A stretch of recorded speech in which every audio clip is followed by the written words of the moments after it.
Welcome to Life in the God Lane. I'm Tom West, and this is a power verse for the day, Sunday, April 24th, 2022. Hope you'll subscribe to my YouTube channel. Give me thumbs up, make comments, hit the little bell so that you know every time I put one of these things out. I put one out every day.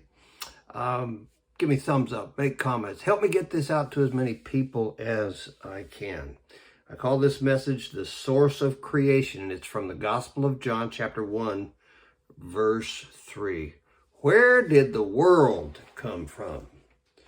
Was there an accidental Big Bang that brought the world into being? How could nothing bang or blow up and bring something out of nothing? That's nonsense. Doesn't make any sense at all. Look at John chapter 1, verse 3. Through him, all things were made. Without him, nothing was made that has been made. All things were made through him. Without him, nothing was made. That's pretty clear. So who's him?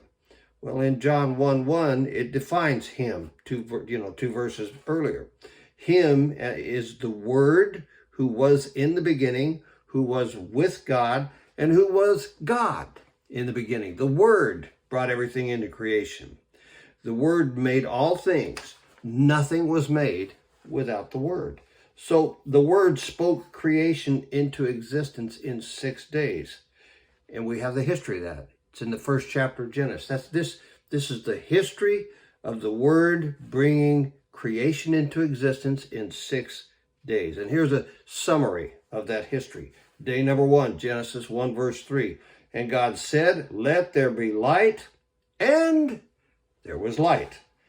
Day number 2, Genesis 1:6. And God said, "Let there be an expanse between the waters to separate water from water." And then down in verse 8, he called that expanse sky. He created the sky. In day 3, Genesis 1:9, and God said, "Let the water under the sky be gathered to one place, and let dry ground appear," and it was so. Day number 4 is Genesis 1:14, and God said, "Let there be lights in the expanse of the sky to separate the day from the night, and let them serve as signs to mark seasons and days and years."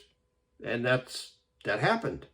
And then day 5, Genesis 1:20, and God said, "Let the water teem with living creatures, and let birds fly above the earth across the expanse of the sky." And it happened. Day 6, Genesis 1:24a, and God said, "Let the land produce living creatures according to their kinds." And then 26a, the same chapter, just 2 verses farther down. Then God said, "Let us make man in our image, in our likeness." When he uses the plural, it's talking about, that's because there's 3 persons in one Godhead, Father, Son, and Holy Spirit. And the Word ends up being the Son, okay? So he's one person in the Godhead, 3 persons in one Godhead. Verse 27 finishes it off. So God created man in his own image.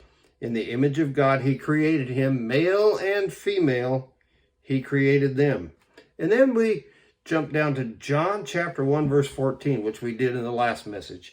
And this is always important to kind of put it all in context. It tells us more. The Word became flesh and lived for a while among us. We've seen his glory, the glory of the one and only Son who came from the Father, full of grace and truth. The Word spoke all of creation into existence out of nothing, and then came to earth later as Jesus, God's Son, to die to pay for our sin, and to be raised from the dead to defeat death, and to save us when we come to him in faith, when we trust him. Folks, let me ask you this. If you could trust your life to someone, who better to trust than the guy who created you, than the guy who created everything you will ever encounter in this life? The guy who loved you and died to pay the price for your sin on the cross and was raised from the dead to give you life. That's the Word, Jesus. He's the source of everything.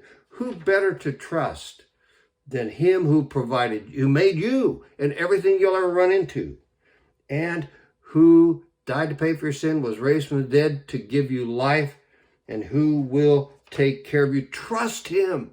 He's the best person in the universe to trust.